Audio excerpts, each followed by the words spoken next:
Greetings, cinema and AI lovers. Welcome to the new episode of Artifinemus in Intelligence. How are you? We want to inform you that this video may contain spoiler. Today, we're plugging ourselves into a really interesting piece of film history. We're doing a deep dive into a 1977 movie called Welcome to Blood City. Yeah, and it's not just, any old movie. It's this fascinating blend, a real hybrid of science fiction and the Western genre. Exactly. It feels like a perfect fit for what we discuss here, kind of a blueprint for these AI-driven simulated realities, these, well, nightmares sometimes. It really is. It sits right at that intersection where you've got this classic American myth, the Western frontier aesthetic, but it's being completely controlled, maybe even corrupted by this futuristic tech. So our mission today is to unpack that. We've got some great sources, critics like Jeffrey X. Martin from Biff Bam Pop, and some deeper academic takes on the Western itself. We want to dig into his whole AI simulation idea, look at the aesthetic choices they made, and honestly, it's surprisingly dark take on training and, well, technological control. Right. The big question, I think, is what makes this maybe slightly overlooked B-movie from 77 feel so prescient, so relevant to today's talk about VR, and even the potential downsides like cognitive collapse? Well, context helps. Jeffrey X. Martin, in that Biff Bam Pop piece, he gives a great shorthand. Think of it as a groovy riff on the original Westworld. Ah, okay. So released just a few years after Creighton's film, tapping into that same anxiety. Exactly. That anxiety about these, artificial environments built for high-stakes, often violent experiments. And Martin seems to think it holds up pretty well. He calls it a forgotten gem, fast-moving and deftly plotted. Yeah, he definitely champions it. And, it's got some solid elements. Keir Dalia is the lead. Oh, wow. Dave Bowman himself. His face is almost synonymous with that kind of early, quite existential sci-fi. Right. And here, the source says he steps into the everyman's shoes, which is just crucial, isn't it? Explain that a bit for maybe newer listeners, the everyman. Well, the everyman is basically your relatable protagonist, the ordinary person, the stand-in for the audience, who gets thrown into these completely extraordinary, often terrifying circumstances. So not a superhero, just a regular person. Exactly. Yeah. And because he's normal, the simulation, the pressure, it feels much more intense, much more real for us watching. He's like Richard Benjamin in Westworld, sort of learning the brutal rules as he goes along. And speaking of brutal rules, you need someone enforcing them, right? That brings us to Jack Palance. Oh, absolutely, Palance. He's described as this threatening shadow over all the action. He's doing what he did best. Playing the villain. Pretty much. It's his classic casting type. In film terms, especially older Westerns, they called it the heavy. The heavy, so the main bad guy. Yeah, the designated antagonist, often operating by his own rules, menacing the hero. Palance was just brilliant at that. But here, in this simulation context, it's different. Well, he's not just a character with motivations. He kind of becomes programmed. He's the built-in obstacle, the algorithm of antagonism that the simulation needs to function properly, an inescapable threat. That's a great way to put it. And then there's Samantha Eggar. The source mentions her in a double role. Which already hints at that whole theme of duplicity, doesn't it? The reality versus the illusion. We'll definitely need to circle back to her, especially her role outside the simulation. It adds a whole other layer of, well, chaos. Okay. But before we get lost in the simulation itself, there's a technical point. An aesthetic sin, as Jeffrey X. Martin calls it, that we need to address. Ah, yes. The pan and scan issue. Right, and this is maybe a good spot for a quick tech explanation for anyone interested in the filmmaking side.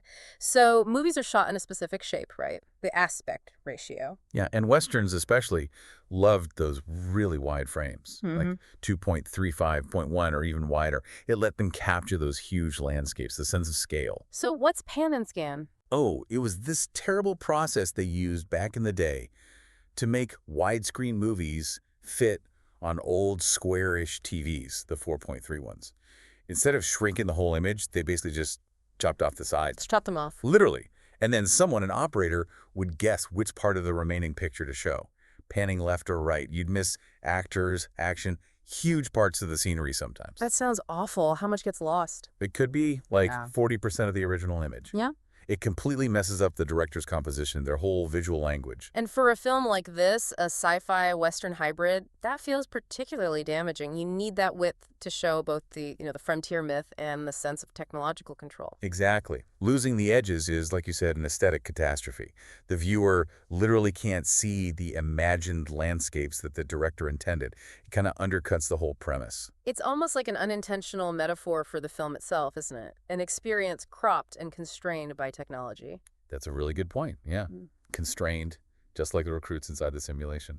Okay, so that feeling of constraint, of control, that leads us right into the AI premise. The control, the deception, and frankly, the horrifying cost of this simulation. Yeah, the Moria review source lays it out pretty clearly. The action in Blood City, it's all being controlled from the outside by these monitoring scientists in the real world. So it's not like HAL 9000 going rogue. This is deliberate managed. Very much so. It's an experiment, a controlled experiment where human lives are essentially the data points. And that changes the whole feel of the Western setting, doesn't it? All that frontier chaos and violence, it's suddenly bureaucratized. Completely. They're taking the genre that's usually about clear, maybe violent moral choices, and they're using it as like the template for their algorithm. But the film makes an interesting choice in how it shows us this. Moria Reviews mentions that they keep cutting back to the scientists. Right.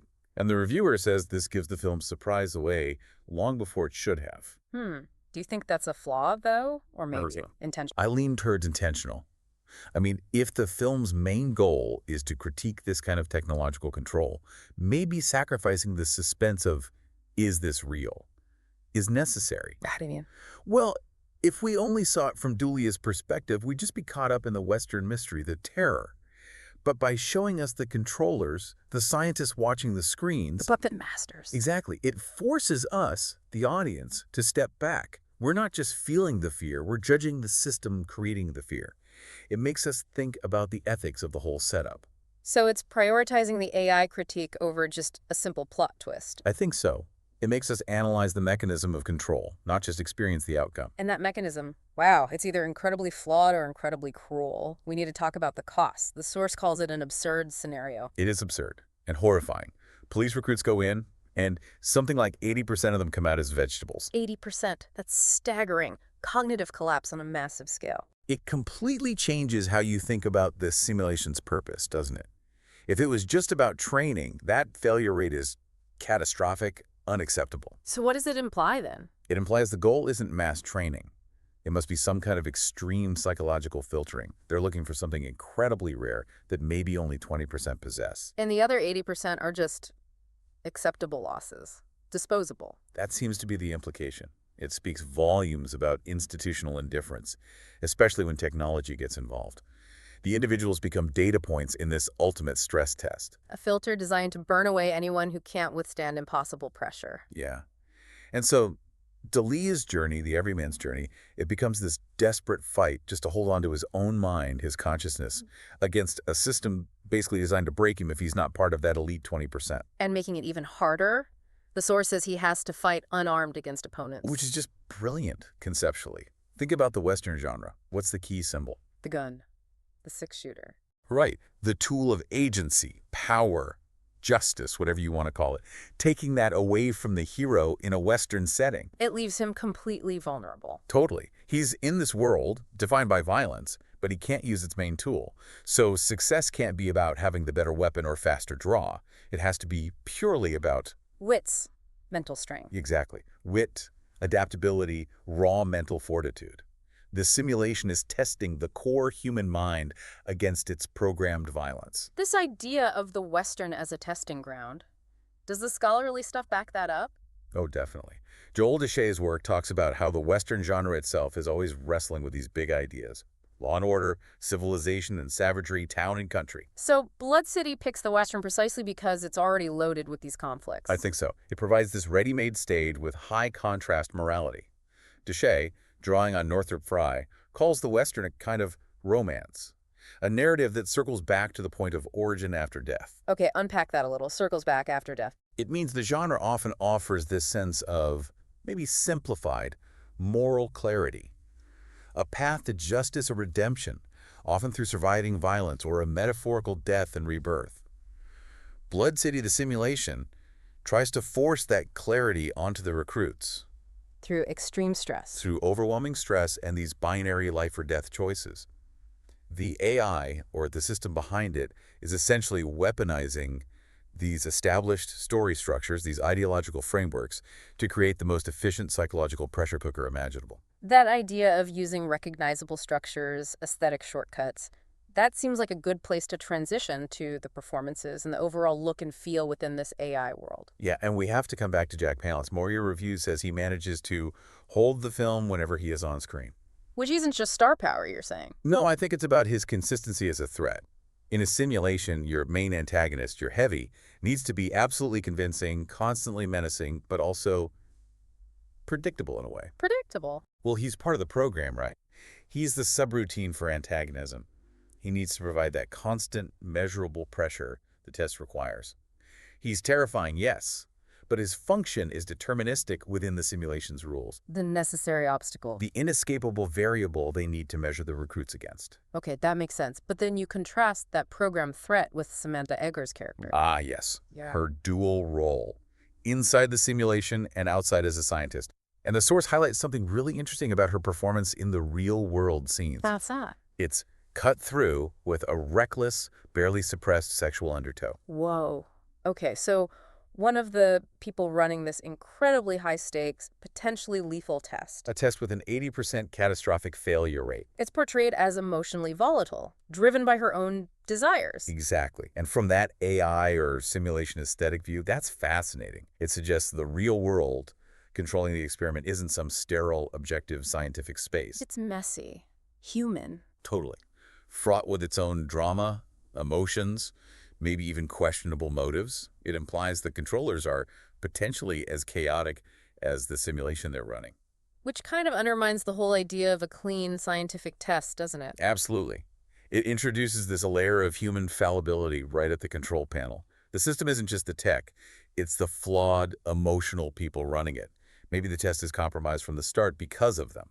And the choice of the Western genre itself, it wasn't just a random pick, was it? You mentioned it connects to a wider world. Yeah, it taps into this whole global thing.